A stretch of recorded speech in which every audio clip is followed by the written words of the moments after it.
मारे पग में केरी सांकड़ को नहीं, मारे पग में ना सिर्फ जनता री सांकड़। आप कह रहे हो बठे लांठा रे या तो कता दिन लाठा लेन रवान ए लांठा है यार बड़ा में मजबूती में खड़ा।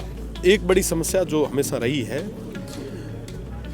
कि किसी भी तरीके की कोई सजा का प्रावधान नहीं है, जुर्माना मात्र है।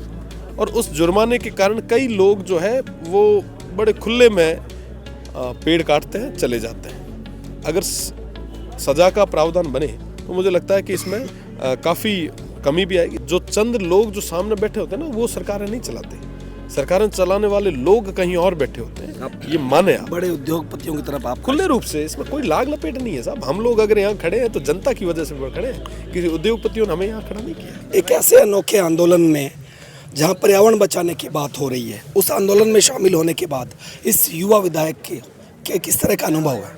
देखिए, मैं तमाम जो साधु संत आए हैं उनके चरणों में बारंबार वंदन करता हूं। और पहला मंच होगा जहां पक्ष और विपक्ष के सभी लोग एक जाजम पे बैठे हैं और कोई खुद के लिए मांग नहीं कर रहे थे। वो लोग यहाँ रह रहे तमाम बासिंदों के लिए, 36 कौम के लिए, आने वाली पीढ़ी के लिए मांग कर रहे थे। और मांग जायज़ भी है, जिसकी चिंता वैश्विक स्तर पे होती है, ग्लोबली इसकी चर्चा होती है कि भैया कैसे भी करके हमें हमारे पर्यावरण को बचाना है। तो उसके लिए जो लड़ाई लड़ रहे हैं हम उनमें पूरे तरीके से साथ हैं। और मैंने बिल भी इंट्रोड्यूस किया। वही मैं आपसे जानना चाह रहा था, लाल किताब पिछली सरकार में चर्चा में थी और आज आपने लोगों के सामने लाल रंग की फाइल लहराई है, क्या है उस फाइल में? लाल पोथी है और उसमें एक जरूरी दस्तावेज था, एक बिल था जिसका नाम माँ अमृता देवी राज्य वृक्ष संरक्षण अधिनियम 2025 था, विधेयक 2025 था। और जिसको कुछ ही दिन पहले हमने हाउस में टेबल किया है। और आने वाले समय में इसको लागू करवाने के लिए पूरी शिद्दत के साथ सभी लोगों को साथ में लेके प्रयास करेंगे और निश्चित रूप से इसको लागू कुछ खुलासा करेंगे अमेंडमेंट में क्या है, मतलब जो पर्यावरण प्रेमियों की मांगे हैं? अभी तक एक बड़ी समस्या जो हमेशा रही है कि किसी भी तरीके की कोई सजा का प्रावधान नहीं है, जुर्माना मात्र है। और उस जुर्माने के कारण कई लोग जो है वो बड़े खुले में पेड़ काटते हैं, चले जाते हैं। अगर सजा का प्रावधान बने तो मुझे लगता है कि इसमें काफ़ी कमी भी आएगी। साथ ही साथ जिला स्तर पे नोडल अधिकारी नियुक्त होने चाहिए, रविंद्र जी, जो जियो ट्रैकिंग के साथ में तमाम जितने भी पेड़ हैं उनको संरक्षित रखने की ड्यूटीज उनकी। आपने पहले भी खेजड़ी को लेकर आवाज़ उठाई और वीडियो वायरल होते हैं आपके, जब आप रेतीली धोरों पे चारपाई पे लेटे हुए होते हो और अपने लोगों के साथ धरना प्रदर्शन कर रहे हो।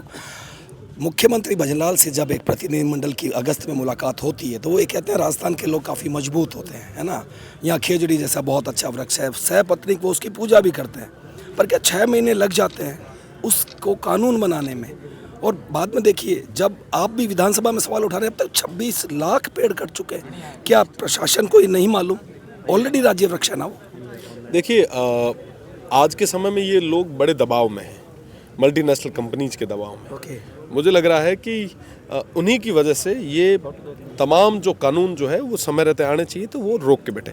कोई ना कोई लोग तो हैं जो रोक के बैठे। नहीं, पर ऐसे भी तो बहुत से उदाहरण है ना सोलर प्रोजेक्ट्स में जहाँ पर खेजड़ी नहीं काटी गई है। देखिए, मैं आपको बताना चाहूँगा कि ये आज के समय में बड़ा गंभीर विषय है। दुर्भाग्य की बात है कि जो चंद लोग जो सामने बैठे होते हैं ना, वो सरकारें नहीं चलाते, सरकारें चलाने वाले लोग कहीं और बैठे होते हैं। ये माने आप बड़े उद्योगपतियों की तरफ आप खुले रूप से, इसमें कोई लाग लपेट नहीं है साहब। हम लोग अगर यहाँ खड़े हैं तो जनता की वजह से खड़े हैं, किसी उद्योगपतियों ने हमें यहाँ खड़ा नहीं किया। अच्छा, आज इस भीड़ में पर्यावरण प्रेमियों की इस बैठक में महापड़ाव कंटिन्यू चल रहा है। साधु संत कह रहे हैं कि हम अनशन पर भी बैठने वाले हैं। 363 साधु संत लोग अनशन पर आज शाम से बैठेंगे।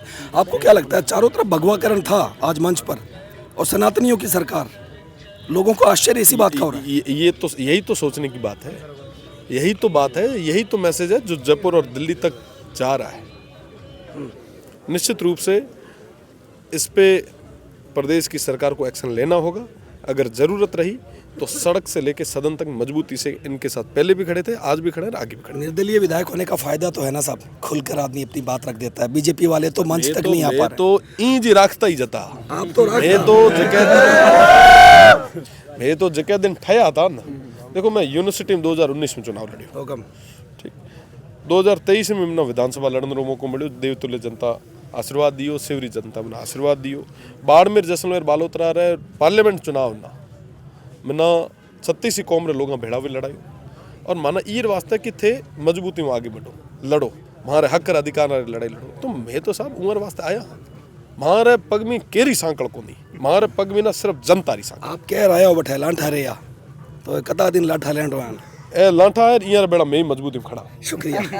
रविंदर सिंह भाटी अपने समर्थकों के साथ इस पर्यावरण बचाओ रैली में शामिल हुए हैं। साफ तौर पर संकेत कर दिया इन्होंने, मुख्यमंत्री भजनलाल के लिए संदेश भी दिया है कि उनके लिए एक अपॉर्चुनिटी है, वो इस कानून को बना दें जिसमें राज्य वृक्ष खेजड़ी की रक्षा हो, वन्य जीवों की रक्षा हो, तो निश्चित रूप से जनता उन्हें सर आंखों पर बिठा लेगी। सहयोगी शिवशंकर के साथ रवि बिश्नोई, राजस्थान तक, बीकानेर।